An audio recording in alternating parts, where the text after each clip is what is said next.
There's only one answer. It's passion. People that have sold used aircraft for a higher price than they bought them. If you want to refurbish it, it's not just putting a nice carpet and a nice sofa. Our business has changed now.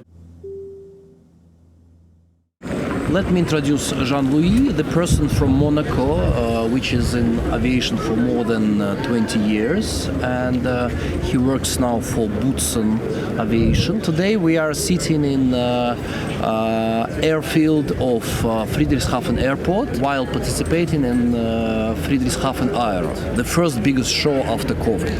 How you started your career and why you choose aviation? That's a question we all get asked in aviation, and there's only one answer. It's passion. When you start in aviation, there's no coming back. We have the chance to work in an industry where people love what they're doing, and it's a real opportunity. So I'm very proud to work in aviation. I love it. I would pay to do my job. Don't tell my boss though, but it's very interesting, and we have the chance to work in an industry that not only has the most technological advanced product, but business aviation is also something special. The top engineers doing the aerospace and aerodynamics calculation with the handwork of people doing woods, leather, to create those beautiful products, and that's a real passion. You have to not just think how it would be looking, but which weight it would be, what is the fire resistance, and probably some other things. Many things. But you are engineer by your background? Yes, I'm an aeronautical engineer by background. Okay, so it's your, let's say, from the very beginning of your career, you were aware what you are doing. I mean, I had to choose among the different engineering discipline, and I chose to go for aviation. And I heard, maybe it's wrong, that you personally started your career in Moscow. Yeah, I worked as a young engineer. I worked on the air traffic control system used in Russia, and my first job was to train Russian engineers to using the new technology. So I also traveled a lot over Russia to implement the air traffic control system and all the different systems. In fact, the current air traffic control system in ex-Soviet Union been somehow done with your support? No, because afterward it changed a little bit. Okay. But the current one in Switzerland, I did. Okay. So yes, part of it. But no, in Russia they kind of done part themselves. So yeah. I also heard that you've been working with some big names as Russian clients. So you know the way even owners how think. I mean, mentality. Is it very much different from the European mentality? I think there's a lot of similarities because in business aviation, one of the biggest challenge is you have people that are very successful, that know what they want something, and it's very important that we provide them what they want, but our role is to translate what they wish into something that can be done. But probably it's not a question of mentality, it's a question that they're busy and they are concentrated on other things. Yes, but I think it's the same for Russia and any powerful or businessman. I haven't seen very much differences in that respect. I think that all powerful people and influential, I didn't find so much of a different mentality. It's very important that we serve them. These are people that you can't say no to. So you always have to say how. So you how have to much, find a solution. Yes. How much, how long, but not yes and not no. So in fact it's very standard international thing that professionals have to prepare the decision for a decision maker who is not that deep in the subject. Exactly. They are not professionals dedicated to business aviation, and it's our role to provide them with the best solution to fit their needs. What do you think about this show? Do you like the show itself? I mean, it's such a pleasure to be back on an air show. I think all the business has been missing those big gatherings where we see new aircraft, where we meet our customers, where we meet our suppliers, and I think it's very important because it brings us all together with the product, and there's a lot of new announcement happening. Tell us a bit of your company and history of your company. So I'm very lucky person to work for a man who was a Formula One champion. So Thierry Boutsen founded the company. When he was a champion of Formula One, he used to travel a lot. So he bought his first aircraft. And then after a while, he had some friends asking him, how did you buy it? So he started helping them buying and selling aircraft, and that's how he started the business. And now we're probably one of the largest broker in the world, the largest in Europe, definitely, selling aircraft with more than over 400 aircraft already sold. The company is based in Monaco. And how old is the company? Oh, it's more than 20 years old. Okay. And so you just sell second-hand aircrafts, or you do also help with management or refurbishment? Tell us a bit of this. I mean, our core business is aircraft brokering, so we sell aircraft. It can be new as well. The very important thing is we help customers. So if the customer comes in and says, I want to buy a second-hand aircraft, we do that. If he wants to buy a new one, we negotiate as well for him. And if he has some, typically on very large aircraft, very large cabin like Boeing and Airbuses, there is a component is you don't buy it turnkey. You need to specify what you want. You need the cabin done and the refurbishment and the design. And that also we do and we help. I heard that you personally been working on projects of Boeing or ACJ. Mm-hmm. Tell us how it works. So, I mean, do you buy empty bird and then feel inside? Tell us how it works. The manufacturer, Boeing and Airbus, they sell the aircraft what they call green. So it's the same aircraft that goes into production that may become an airliner. But it's taken out of the line if necessary, to become a VIP jet. And there are some big modifications done to the aircraft so it can fly for like a private jet. And typically the cabin is not standard. It's really tailor-made and designed specifically for the need of the buyer. So there are many options, and this is typically where we help a lot the customers, because it's very important that we understand what he needs, what he wants, and that we can design with him the best cabin. So our role then is to help find the best designer, the best engineer, so they can tailor-make the aircraft. And all these type of companies, are they in the United States or European also, or?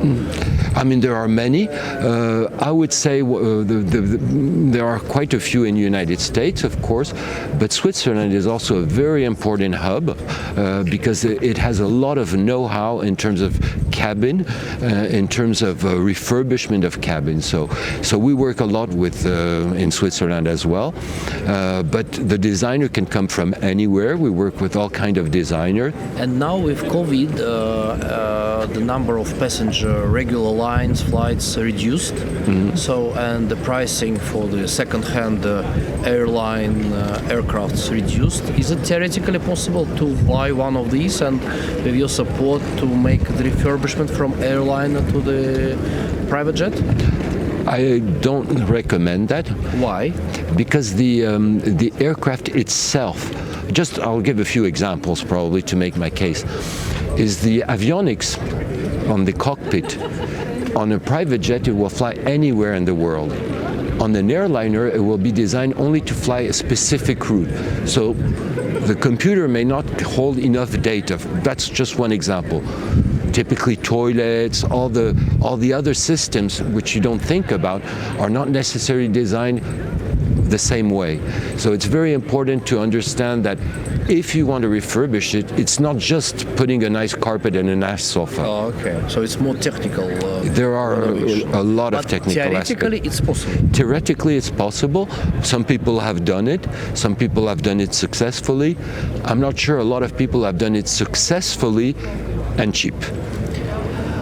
But I understand that it's not also the question of the price, but it's in aviation, one of the key issues is the weight. Yes, of course. If the green bird has a range of 10,000, whatever, 15,000 kilometers. Does it mean that after the conversion to the private jet, it could do the same or not? It really depends on the type of cabin. You have cabins weighing from, I would say, 1 ton to 3 tons, and according to that, you will not have the same range. So, as anything in engineering, you have trade-offs, and you have to make the right decisions according to what you wish to accomplish. So I think in this market there are some very good opportunities, some second-hand aircraft that you can buy even on the large cabin jets at a very good price. So I think a total refurbishment project is not necessarily the easiest thing and the most cost efficient. Okay, but the standard question by the potential client, okay, the range is not sufficient. Why don't we put extra fuel tanks, like 2, 3, 4 fuel tanks? Because fuel tanks, they weigh as well. So basically, if you increase the weight, you cannot fly. Exactly. So it's not a question of sufficiency of the fuel. It's a question of the weight of the fuel. The weight and the balance of the aircraft, because as you fly, the balance of the aircraft changes. So it's all in the cabin as well matched. There's a lot of engineering going on behind the design, and you need to meet all the criteria to be able to fly in a safe conditions. It's not a secret that Monaco is a very Russian place, so quite a number of Russian-speaking people there, or oriented or targeted to Monaco. After COVID, everybody been really optimistic. Then the war started. What do you think about Monaco? If you are exposed, what are the tendencies right now? I mean, I think the French Riviera in generally has a long history of love with the Russians. I think that will remain, and I hope that everything ends up peacefully and that we can continue to enjoy the way it is. Any personal negative reaction? So it's more political in respect to the general government, but not person-to-person things. I mean, person-to-person things may go and by, but the love between cultures and population, they remain. I think this, if you go to Monaco, you should go and visit in Menton the Russian cemetery. And then you'll see that there's hundreds of years of Russians that were coming to the French Riviera. Is it correct saying that if person would buy aircraft right now, theoretically, let's say if he sell it in 5 or 10 years' time, probably he would sell it at the same price? That's possible, but I can't promise it. It has happened, but the depreciation, the highest depreciation, goes on from new to the first few years, of course. But afterwards, it really depends. I've seen people that have sold used aircraft for a higher price than they bought them. Even that's possible. Yes, even that is possible. I currently just sold one. I'm currently selling it. It's not finished yet, at a higher price than the person bought it 10 years ago. Is it easy right now to buy second-hand aircraft, or? Today the market is booming. So after COVID, I think a lot of people want to travel more and appreciate the benefits of business aviation. So we see a lot of people contacting us and trying to buy aircraft, but there is no aircraft for buying anymore. So many buyers, too few sellers. So it's not a question of money. It's not a question of money. It's a question probably of proper contacts. It is. At the moment, our business as a broker, we used to look for buyers. So somebody contacts us, I want to sell my aircraft, and then we look for buyers. Our business has changed now. Now we're looking for sellers. So if you want to buy an aircraft, we say, fine, but we want a mandate from you to look for the right aircraft because it sells too quickly. I've missed many opportunities with buyers saying, I want to buy, but they don't understand necessarily that shopping an aircraft nowadays is you really need to be ready to purchase it right away when the opportunity arises. The market now is really under the counter. It's happening among brokers, where among ourselves we know this buyer is serious, this seller is serious, and we try to match the demand and supply. From investment point of view, from the point of view of potential investor, we should probably say that liquidity of the aircrafts seriously increased recently. Yes, so I mean it's an asset which is easy to sell. No, it's not an asset easy to sell because it's not a liquid market. There's very low supply, and of course the market balances with prices. Yes. But there's friction in this market. I mean, you've bought aircraft, so you know that it takes weeks, months. So, and that's kind of taking time. We are, of course, our role is to make the market as liquid as possible. But it still takes months for price to adapt, for people to realize. So it's not a very liquid market because we don't have that many units as well. You know, we don't have that many transactions. So, for example, the price, we see them readapt on a commodity. You see that fluctuation happen almost daily. Here, we know, because we have the pulse on the market, that the prices are going up, the prices are going down. And then you have some publication coming months later telling us, by the way, the price went up. So it's very important to talk to professionals who can tell you where the price is moving. Do you see any change from the bank's perspective? Do they change any mentality right now? Because I understood that in COVID times they didn't want to intervene in any aviation things. Now is it improving? The banks have always been interested in that class of assets. For them, it's a very important class of assets. And they've become very sophisticated. They understand very good now what the kind of risk it is. And we have very good relationship with them because they come to us to value aircrafts and to ask us how to help them and also finance them.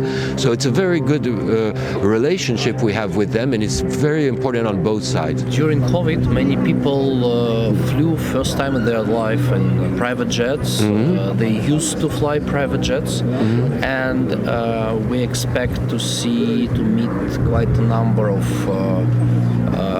people who want to become aircraft owners, but they never ever had aircrafts before. They never been driving anything else than Ferrari. So are you ready to work with the newcomers, and what would you suggest, how you would organize this type of work? Because people don't know anything about this. I mean, my advice generally for a newcomer to this business is find someone you can trust. Of course, I hope that they come to Boots and Aviation, but if it's not Boots and Aviation, find someone who has experience in this business. You will find a lot of people unexperienced giving you wrong advice. With over 400 transactions we've done, we've kind of learned that. And many times we've found people with the wrong aircraft, with the wrong need, with the wrong financing, and trying to sort out the situation. First question you must ask is the person I'm talking to, my broker, someone trustworthy? How many transactions has he done? What are the experience of the people advising me? And if you feel comfortable with that, then you can move forward. But I'm sure that working with you, that will bring confidence. The first time you meet the client who wants to buy aircraft, first time in his life. Yes. And your role is to suggest him to buy, let's say, in his understanding, red or blue or green aircraft. So you have to suggest him a model, probably, yes? And yes. Which questions, to define the model, which questions you would ask? I want to listen to why he wants to buy, where he wants to fly, how he sees it, his experience previous, what he liked, what he didn't like. Basically, we start from there. What is the scope? Where does he travel? How frequently? With how many people? Is it professional? Is it private? Is it a mix? And then we kind of start getting a full picture. What was his past experience? Has he chartered before? Has he flown with friends? What did he like? What he did not like? And so then we kind of try to sort out different options from that, and then we come back to him with various options of various things we offer to him. Would you rather go this way or this way? But I think it's very important that we go through the decision tree with him, making the decision step by steps and validating those decisions. Did you like that? Do you want to go further? Or you don't like it, or we go a different way. So, and this is, communication takes time, so it does require his time, but we do need his time to get it right for him. We would be happy to see newcomers, new clients coming to visit us in Monaco. Yes. And we would be happy to represent them to you. Definitely, I look forward. And I understood that your schedule in the exhibition at Friedrichshafen Air Show is very, very, very, very tight. And I noticed that you know almost everybody here in the market, everybody coming around saying hello to you. And I want to say thank you to you for your time, because it's been really difficult to catch you here. And thank you very much, and we hope that we will be coming with clients together shortly to you and start new projects. Thank you, Vitaly. Thank you very much for your time. Thank you. And meet you soon in Monaco. See you in Monaco soon. Thank you, Vitaly.